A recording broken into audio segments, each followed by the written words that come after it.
O vereador Carlos Bolsonaro foi ao cofre mantido com o irmão Flávio, numa agência bancária no centro do Rio, nos mesmos dias em que o pai, o Jair, registrou a compra de 2 casas num condomínio na Barra da Tijuca. A confirmação dessa coincidência foi obtida pelos repórteres Juliana Dalpiva e Igor Melo, do ICL, a partir do cruzamento de dados entre documentos do Banco do Brasil e das escrituras de cartório. Bolsonaro comprou a casa onde ele mora por R$ 409 mil em 2009. O imóvel tinha sido comprado meses antes por R$ 580 mil. Ou seja, rolou um prejuízo aí, né? De R$ 171 mil. Esse prejuízo ficou para a empresa de eventos que tinha vendido a casa para o ex-presidente. Pelos critérios do COAF, o Conselho de Controle de Atividades Financeiras, o que ficou registrado em cartório aponta indícios de lavagem de dinheiro. O Bolsonaro ainda tem uma segunda casa nesse mesmo condomínio, na Barra da Tijuca, onde hoje mora o filho, Carlos. O imóvel foi comprado pelo ex-presidente por R$ 500 mil em 2012. A Prefeitura do Rio tinha avaliado a casa por um valor bem maior, mais de R$ 2 milhões e 200 mil. Em 2011, o Carlos foi na agência do Banco do Brasil, um pouco antes do irmão, Eduardo, comprar um apartamento em Copacabana. E nesse caso, o valor do imóvel declarado em cartório foi de R$ 160 mil, sendo que 50 mil foram pagos em dinheiro vivo. Já são 6 os imóveis adquiridos em datas próximas das visitas dos irmãos ao cofre. Todas essas compras estão sob investigação por suspeita de lavagem de dinheiro. Quinta-feira, 18 de julho de 2024.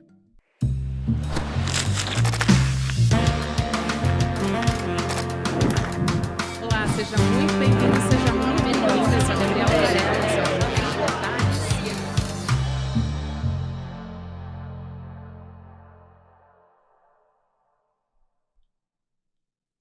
Olá, seja muito bem-vindo, seja muito bem-vinda. Eu sou a Gabriela Varela e esse é o Videocast em Detalhes. E aqui, sempre com um convidado ou uma convidada, a gente analisa uma temática ou uma notícia importante do momento. E hoje, sem dúvida, a gente vai conversar sobre uma notícia, uma série de reportagens importantes desse momento que são da coluna da Juliana Dalpiva, nossa repórter investigativa, que também trabalha com o Igor Melo, a Carla Gamba. E eles vêm trazendo uma série de reportagens sobre a família Bolsonaro, especificamente nesse caso sobre o Carlos Bolsonaro, que acessou um cofre da família antes da família, ele, o Bolsonaro, o Eduardo comprarem imóveis, inclusive em casos que são suspeitos envolvendo dinheiro vivo, como é de praxe já da família. Então eu vou conversar sobre isso com o Igor Melo, que é nosso repórter aqui do CL Notícias, também jornalista investigativo. Igor, prazer te receber aqui mais uma vez, bem-vindo. Oi, Gabi, um prazer estar de volta. Bom dia, boa tarde, boa noite, nossa comunidade do ICL. Vamos conversar um pouquinho sobre essa trama toda. Eu gostei que você falou bom dia, boa tarde, boa noite, porque o Em Detalhes ele pode ser ouvido a qualquer momento, então é ótimo, porque aí todo mundo fica contemplado. Mas vamos lá, a gente estava conversando aqui nos bastidores, Igor, antes da gente começar a nossa conversa, sobre primeira coisa, né? Eu acho que o pontapé inicial é essa reportagem que vocês publicaram, uma reportagem exclusiva no site do ICL e que foi também repercutida no ICL Notícias, primeira e segunda edição, no dia 17 de julho de 2024, que é sobre o Carlos Bolsonaro ter acessado o cofre antes dessas compras acontecerem. Então, a gente pode partir desse ponto, mas para falar também sobre como isso é um grande esquema da família Bolsonaro, né? E isso aconteceu não só uma vez, não foi só uma vez também que foi comprado com dinheiro vivo. Então, vamos partir desse ponto para a gente começar a nossa conversa. Só dando um resuminho rápido dessa matéria, né? A gente vem fazendo uma série de reportagens com base no material que está na investigação do esquema de rachadinha do Carlos Bolsonaro, que a gente teve acesso a laudos periciais e outros elementos da investigação do Ministério Público aqui do Rio. E chamou bastante a atenção da gente que nessa investigação o MP obteve registros de acesso a um cofre que o Carlos Bolsonaro mantinha alugado por 12 anos numa agência do Banco do Brasil aqui no centro do Rio de Janeiro. Aí a gente primeiro descobriu que ele tinha um sócio nesse cofre, e o sócio, embora o MP omita por questão de foro, é o Flávio Bolsonaro. A gente descobriu isso quando a gente procurou, o próprio Flávio confirmou. E aí a gente vem trabalhando com esses dados. E a gente, nessa reportagem que a gente publicou no dia 17, a gente mostra que uma estranha coincidência, digamos assim. A gente já tinha publicado que o Carlos tinha ido a esse cofre no dia que comprou um imóvel com dinheiro vivo e que o Flávio fez o mesmo no dia que comprou 2 imóveis também com dinheiro vivo. E a gente descobriu agora que o Carlos esteve nesse cofre em 2 datas, onde o pai, o Jair Bolsonaro, ex-presidente, comprou 2 casas no condomínio Vivendas da Barra, lá na Barra da Tijuca, o famoso Vivendas da Barra, e também no dia que o irmão Eduardo Bolsonaro comprou um apartamento em Copacabana, também usando dinheiro vivo nesse caso. Então a gente fecha o ciclo dos políticos da família. Os 4, de alguma forma, têm uma relação com esse cofre. É, Então, assim, só fazendo um rápido resuminho, é isso. Muito bom. É uma boa preliminar aqui para a gente começar a conversar. Aí eu vamos, acho que trazer cada um desses casos. O primeiro caso é o do Bolsonaro. Primeiro, ele conseguiu fazer uma negociação bastante abaixo do preço no primeiro imóvel que ele comprou no Vivendas da Barra. Não foi o único. Mas como é que foi essa história e por que a gente levanta essa suspeita nesse caso específico do Vivendas da Barra, Igor? Só para dar um contexto, o Vivendas da Barra é um condomínio de casas de alto padrão que fica na Avenida Lúcio Costa, que é a avenida da Praia da Barra da Tijuca. É um ponto muito valorizado do Rio, é um dos metros quadrados mais caros do Brasil, inclusive, não só da cidade do Rio. E o Jair Bolsonaro comprou a primeira casa dele lá em 2009. Essa casa foi comprada oficialmente no papel por R$ 409 mil.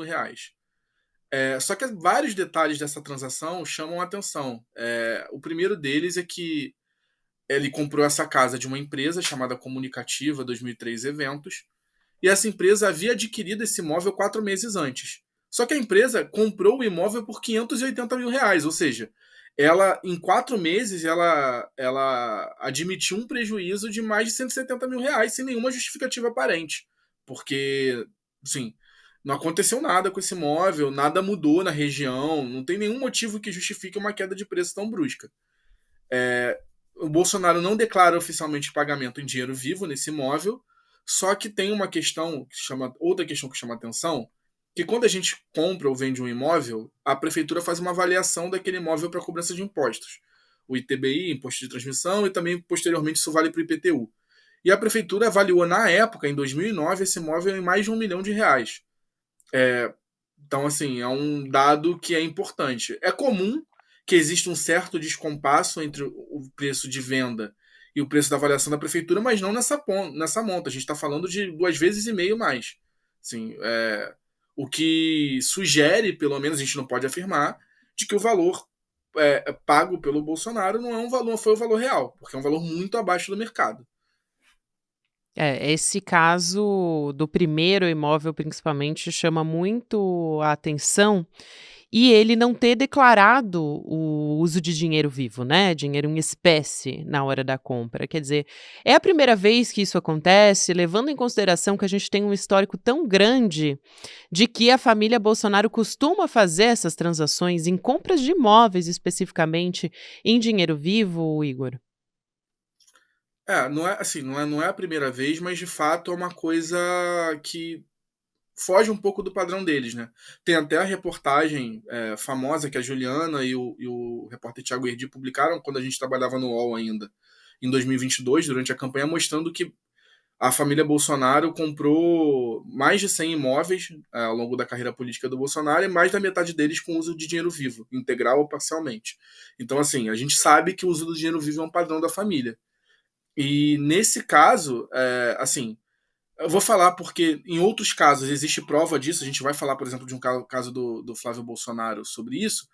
Já existe também investigações e algo confirmado de que houve casos em que a família Bolsonaro sonegou impostos pagando por fora. Então, assim, havia um valor registrado no papel, que era um valor muito baixo, a mesma modus operandi, registrar um valor muito abaixo do mercado, e houve pagamento por fora para o vendedor em dinheiro vivo.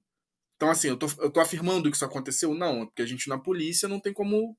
Não tem ferramentas para descobrir isso, mas eu acho que é um ponto importante de investigação. E, inclusive, vale lembrar, o Jair Bolsonaro hoje não tem foro privilegiado. Ele não é mais presidente, não tem nenhum mandato que lhe dê foro.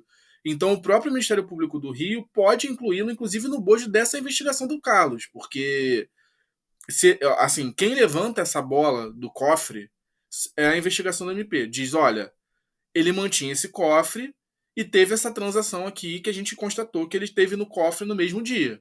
É uma transação suspeita, então vale a pena que isso seja investigado. Então, assim, o mesmíssimo padrão se aplica nesse caso, sabe? Acho que o Ministério Público tem a tarefa de investigar isso também, porque obviamente tem algo suspeito, pelo menos, né? Sem dúvida, Igor. Eu não sei se vocês chegaram a entrar em contato com o Ministério Público a respeito disso. E como você mesmo disse, o COAF é muito importante que isso seja reforçado, né? Pelos critérios do COAF, o que ficou registrado em cartório aponta ali, né, para esses negócios, aponta indícios de lavagem de dinheiro.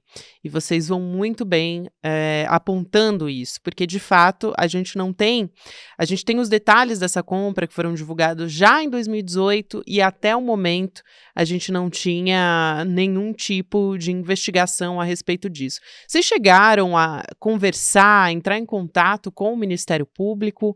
Eles se pronunciaram a respeito disso? Não, para essa reportagem não, mas a gente vai entrar em contato, porque nesse caso a gente focou em tentar conseguir um posicionamento da família Bolsonaro. Fiquei Que mais de uma também semana atrás deles e nada, assim. nunca, Ninguém sim. falou, nem Eduardo, nem Jair, nem Carlos, e a gente ficou praticamente uma semana tentando esse outro lado, como a gente fala no jargão jornalístico, né? Mas sem dúvida, é um ponto para se questionar o Ministério Público, assim, porque, assim, ele vai ser investigado por essa compra, porque inclusive, assim, é bom a gente fazer esse contexto, né? Esse momento, 2009, é um momento central na vida financeira dos Bolsonaro. O Jair Bolsonaro havia no ano anterior separado da ex-mulher dele, a Ana Cristina Vale, que, sim, a gente já tem fartas provas de que era uma peça central nos esquemas de rachadinha da família. Tem diversos parentes dela investigados, tanto no caso do Flávio quanto no caso do Carlos, que eram funcionários fantasmas e devolviam os salários. Tem áudio de uma irmã dela falando isso, inclusive, publicado pelo Jornal Globo na época. A própria Juliana trabalhava lá, assinou essa reportagem, e outros colegas, a Juliana Castro e uma série de outros colegas, fizeram um trabalho fenomenal nessa reportagem e conseguiram esse depoimento dela em on, ela falando que devolvia o dinheiro. Então, assim, tem testemunho de que havia esse esquema de devolução. E também o que E aponta que é um valor alto, né, Igor, além sim, disso. sem dúvida. A gente está falando de pessoas que ganhavam salários muito bons, assim, na época. Gente que ganhava, muitas vezes, mais de 10 mil reais há, tipo, 15 anos atrás. Isso hoje em dia seria um salário altíssimo, né? Se você fizer a correção. Mas eu acho que, assim, eles se separaram, inclusive no processo de separação. A Ana Cristina denuncia que eles tinham um cofre nessa mesma agência bancária e que o Bolsonaro teria inclusive invadido o local, ido ao local e tirado tudo, enfim, sem partilhar com ela. Tem essa treta no processo de separação deles que foi bastante conflituoso. E desde então, após isso, a família Bolsonaro começa tipo, a restabelecer as propriedades dela, porque houve uma partilha, o Bolsonaro teve que partilhar a partir dos bens com a Cristina, e eles voltam a comprar imóveis num ritmo bastante acelerado. E esse é um dos primeiros, o de 2009. Então, assim, isso só reforça que era um esquema Hum. único, assim, como a gente sabe, assim. Todo mundo que cobriu essas investigações, assim, a Juliana, né, obviamente, é o maior expoente disso, tem podcast, tem livro sobre isso, mas eu mesmo cobri desde o início, e vários outros colegas, todo mundo tem muito claro de que era um esquema único, assim, esses funcionários, eles transitavam de um gabinete para o outro. Então, assim, eles eram fantasma no gabinete do Flávio, mas não eram do Jair, em Brasília. Tem o caso da Valda Açaí, por exemplo, que é provado que ela era fantasma no gabinete do Jair. O caso da filha do Queiroz, a Natália, que também era provado que ela era fantasma no gabinete do Jair. Então, assim, esse caso do cofre, ele acaba jogando uma nova luz sobre como funcionava esse esquema único, porque, assim, o que fica sugerido, a gente também não, de novo, não tem como cravar isso, porque a gente não teve acesso a essa informação concretamente, de que esse caixa funcionava como um caixa eletrônico da família. Você pegava esse dinheiro que vinha por meios ilegais e eles iam manejando isso conforme convinha, porque inclusive o Ministério Público chama atenção disso, as visitas eram muito frequentes. Pelo menos uma vez por mês os irmãos iam no cofre. Isso no cofre deles, porque o Bolsonaro também tinha um cofre no nome dele, na mesma agência, que a gente não tem esses registros de acesso. Mas, assim, o próprio Ministério Público destaca que não é uma postura comum. Assim, ninguém tem um cofre na agência bancária para guardar algo legítimo, sei lá, joias, alguma coisa de valor desse tipo, fica indo todo mês lá ver o que tem. Assim, isso realmente sugere que eles usavam como um caixa eletrônico. Eles iam pegar dinheiro, iam botar dinheiro, enfim. É que porque foram idas consecutivas, né, Igor? Eu ia até te perguntar a respeito disso, como é que funcionava exatamente esse acesso ao cofre? Você até falou que o Bolsonaro tinha um outro que ele acessava. Todo mundo poderia ter acesso a esse cofre? A gente está falando especificamente, nesse caso da reportagem que foi divulgada agora, de um cofre no Banco do Brasil que o Carlos Bolsonaro visitou antes de algumas compras de imóveis, né? Envolvendo, por exemplo, esse do Vivendas da Barra, mas também uma outra compra do Eduardo Bolsonaro, em uma outra ocasião, em 2011. Então, a gente está falando de idas que aconteceram antes dessas compras, o que indica que realmente foi utilizado esse valor, inclusive em alguns casos em espécie, né, que foi utilizado para compra desses imóveis. Assim, só para explicar como funciona, né? Eles tinham um contrato com o Banco do Brasil, que é uma espécie de, assim, a grosso modo é um aluguel. Eles alugavam aquele cofre o direito de utilizar. E só os locatários podiam acessar. Então, assim, que a gente tem da investigação é uma espécie de planilha preenchida manualmente que registrava os acessos a esse cofre. Então, todo dia que eles iam lá, ou o Carlos ou o Flávio, eles assinavam o nome deles, datavam e colocavam a hora que entravam, a hora que entraram e a hora que saíram do cofre. E aí a gente, com base nessas datas, consegue confrontar com as transações imobiliárias. Foi isso, esse cruzamento que a gente fez, basicamente. E, como eu falei, essas visitas eram muito frequentes. Pelo menos uma vez por mês eles iam lá, e alguns meses, várias vezes, o que é um comportamento que o próprio Ministério Público destaca que é atípico. E no caso dessas transações, tem essas coincidências, sim. Sempre que eles compravam um imóvel, nessa época, principalmente entre 2009, 10, 11, 12, alguém ia no cofre mantido pelo Flávio e pelo Carlos, no mesmo dia. É, eu queria só. A gente sei que a gente vai falar disso mais detalhadamente depois, mas no caso do Flávio é importante porque a gente tem toda a linha do tempo. Porque, por conta do que consta na investigação do Ministério Público da rachadinha dele. Então, assim, se sabia que o Flávio tinha comprado 2 apartamentos em Copacabana, acho que, se não me engano, em 2011, eu tô falando de cabeça, mas acredito que seja isso. É, com esse mesmo modus operandi, ele comprou por um valor muito abaixo do mercado no papel, mas houve quebra de sigilo tanto dele quanto do procurador dos donos do imóvel, que inclusive é um cidadão americano. E com base nessas quebras de sigilo, o Ministério Público conseguiu constatar que no mesmo dia que foi assinada a escritura, esse procurador saiu do local onde foi assinado, foi a uma agência bancária e depositou 638 mil reais em espécie, o que para o Ministério Público configura que foi um pagamento feito por fora pelo Flávio. E isso foi feito num determinado horário, assim, eu não vou me lembrar de cabeça agora, acho que foi por volta das 2 da tarde. Agora, a gente sabe que o Flávio esteve no cofre nesse mesmo dia, cerca de 2 horas antes.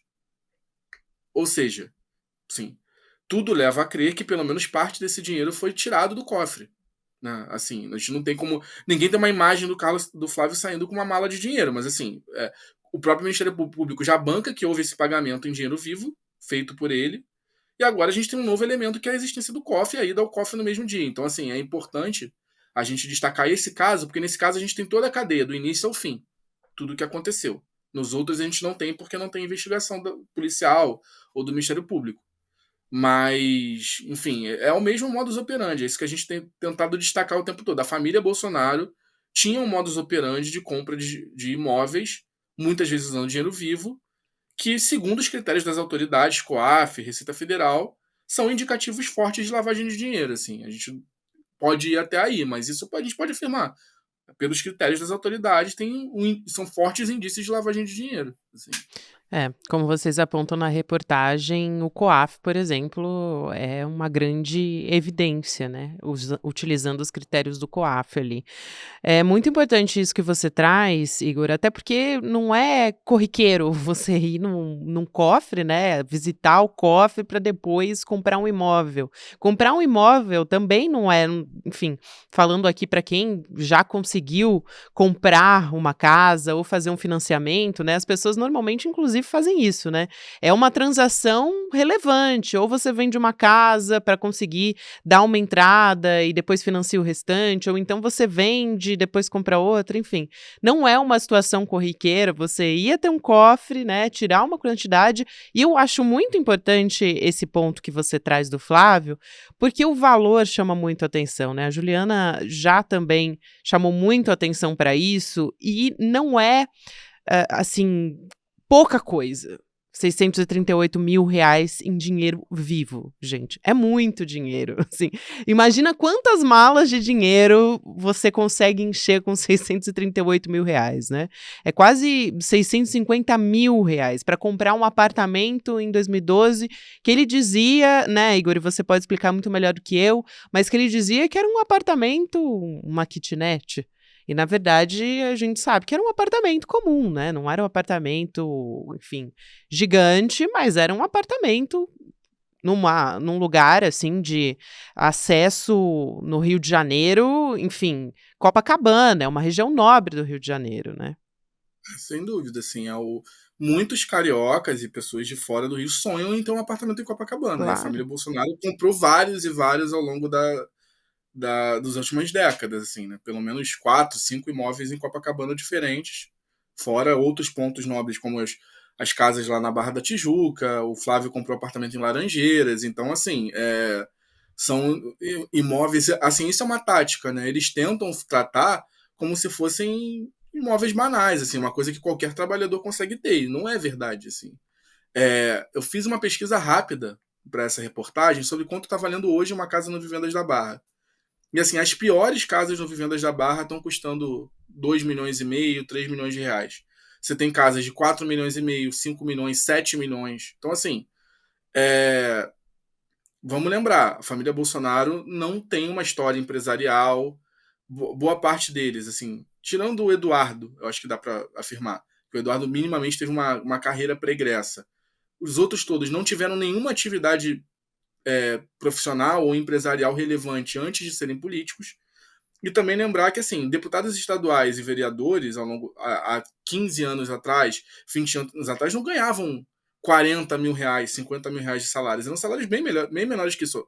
Eram excelentes salários para a realidade brasileira, mas, assim, você não fica milionário com salário de vereador, ou com salário de deputado estadual. Assim, é muito importante a gente destacar, porque parece eles tentam naturalizar, assim, claro, pô, eu sou deputado, eu posso ter uma mansão de 6 milhões de reais em Brasília, sabe? E não é o caso. Você não, honestamente, você não enriquece na política dessa forma. Exato, esse era um ponto que eu queria levantar aqui, Igor, para a gente trazer aqui os pontos principais, né? Porque vocês fizeram uma série de reportagens no site do ICL nesse mês de julho, e tem vários pontos interessantes, porque foi ali que a gente ficou sabendo desse acesso ao cofre, né, antes de pagar o imóvel com dinheiro.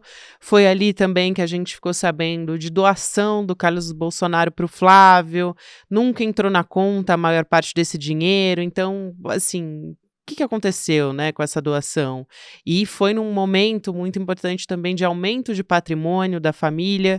eh, Teve um outro caso muito interessante que vocês revelaram em reportagem também, que era o pagamento, né, a forma como o Carlos Bolsonaro pagava as despesas pessoais dele. Então, ele utilizava um chefe de gabinete para isso. Eu acho que tudo isso são pontos que estão nessa série de reportagens que vocês trazem e que eu queria que você também trouxesse um pouco aqui para a gente, um pouco desse resumo, né, que a gente está conseguindo aqui trazer para a nossa audiência, porque de fato a gente não está falando de um salário enorme, e também você não consegue enriquecer em cargos públicos como esse, né? A gente está falando em alguns dos casos, né, no caso do Carlos, pelo menos, um salário de vereador. Então, assim, não é um salário que você consegue enriquecer. E mesmo juntando, né, o dinheiro, todo o patrimônio ali do clã Bolsonaro, a conta não fecha, né? Ou então,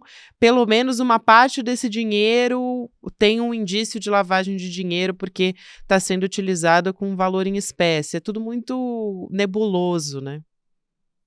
Sim, sem dúvida. E assim, de novo a gente vai cair na expressão que a gente vem repetindo hoje o programa todo, que é coincidência ou modus operandi. Aí você encara como quiser, porque isso de pagamento de contas pessoais, por exemplo, foi um dos indícios mais fortes que o MP do Rio encontrou contra o Flávio Bolsonaro quando investigou a rachadinha dele.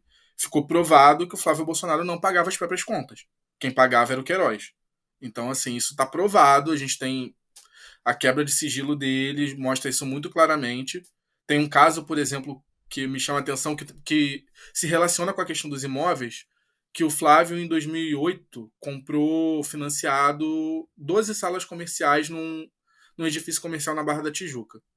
E ele financiou isso, só fez, enfim, só quitou esses imóveis em 2010, e o MP descobriu que ele nunca pagou nenhum boleto desses financiamentos com a conta bancária dele. Zero, nenhum boleto. Isso nunca foi pago formalmente. Ele nunca chegou num caixa eletrônico e pagou um boleto dos imóveis que ele financiou. Assim, só para dar um exemplo. E com Carlos Bolsonaro a gente começa a observar a mesma lógica. Porque no caso do Carlos, pelo menos nesse primeiro momento, tem uma diferença importante, que é, com o Flávio, o MP rastreou 100% das transações dele. Assim, todos os boletos, tudo que foi pago por ele ao longo do período da quebra. Como a quebra do Carlos é um período maior ainda, porque o Carlos começou a ser vereador antes do Flávio ser deputado, foi o primeiro, né, filho do Bolsonaro a entrar na política, o MP optou por um primeiro momento ele fazer uma amostragem. Eles sortearam despesas e foram ver o que aconteceu. E só nesse primeiro sorteio eles descobriram duas coisas muito interessantes. A primeira é que sistematicamente o chefe de gabinete do Carlos pagava contas para ele. Você tem mais de 20 boletos que foram achados dessa forma. Boletos de plano de saúde, cartão de crédito, seguro de carro, várias despesas corriqueiras. E a segunda, que também chama muita atenção, é o chefe de gabinete do Carlos pagou despesas pessoais do Jair Bolsonaro e da Michelle Bolsonaro. Inclusive, no caso da Michelle, quando já era primeira-dama. Então, assim, nesse caso são menos boletos, acho que são 3 ao todo do casal, mas isso já gera dúvida. Será que o chefe do gabinete do Carlos também pagava as despesas da família do Jair? Isso é uma coisa que chama atenção, conhecendo o histórico da família. E assim, tem um ponto que eu queria só também não deixar passar batido, que é esse esquema ser único, assim, ele não é só pela questão da rachadinha. O Jair Bolsonaro sempre teve um controle absoluto do mandato dos filhos dele, para tudo. Ao ponto de que, por exemplo, quando ele era deputado federal, os deputados costumam ter um escritório nas suas bases. Eles alugam um imóvel, enfim, uma sala comercial, alguma coisa assim, e montam uma base para atender as demandas do seu eleitorado no seu estado natal. O Jair Bolsonaro nunca teve isso, porque ele sempre despachou no gabinete do Carlos Bolsonaro na Câmara. Assim, era o escritório político dele. Isso era dito abertamente, todo mundo sabe, todo mundo que cobre política no Rio sabe disso. E, coincidência ou não, essa agência bancária onde os filhos dele e ele mantinham cofres ficam atrás da Câmara dos Vereadores do Rio. Então, assim, tudo assim, você tem muitas coincidências, muitas coisas que se repetem como padrões que deixam qualquer pessoa minimamente sensata desconfiada, assim, para falar o mínimo, sabe? Obrigada, Igor. Quero muito te agradecer aqui sua participação e parabéns pela reportagem para você e para Juliana que vocês vêm fazendo e eu sei que ainda vem mais por aí. Não, vem mais sim. Obrigado, Gabi. Sempre um prazer estar aqui batendo papo com você. Estamos às ordens aí. E, enfim, leiam iclnoticias.com.br porque vem mais. A gente segue nessa investigação, tem mais coisa para acontecer. É isso. E lá estão todos os detalhes. A gente traz aqui nos programas também, mas todos os bastidores ali, os documentos explicadinhos, está tudo lá nas reportagens da coluna da Juliana, junto com o Igor, com a Carla, a Gamba também, e grande elenco. Parabéns para vocês. Até mais, querido. Valeu. Até mais, Gabi. Um abraço pro pessoal aí. Tchau, tchau. Tchau, tchau.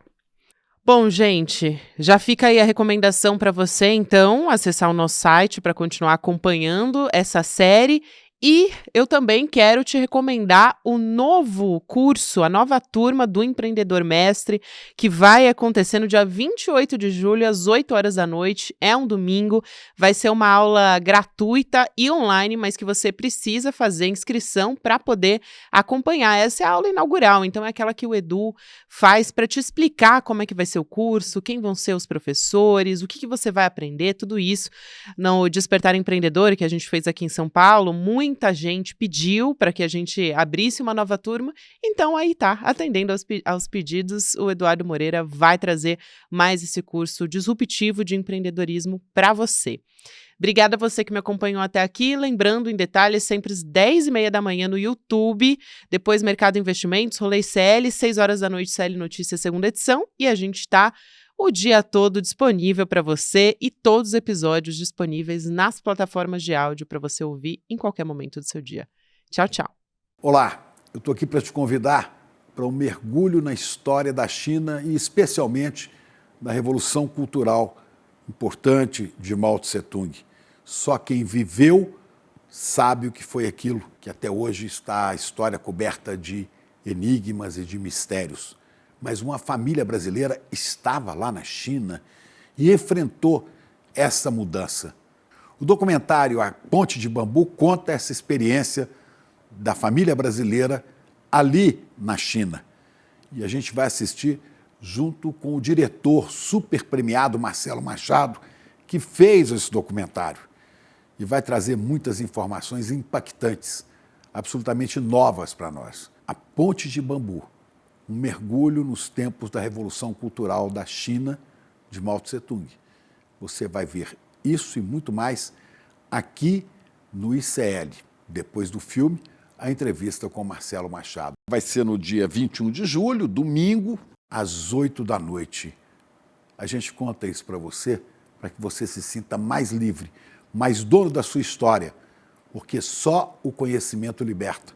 E o nome do ICL é Instituto Conhecimento Liberta. Vamos atravessar para o conhecimento através da Ponte de Bambu. Eu espero você.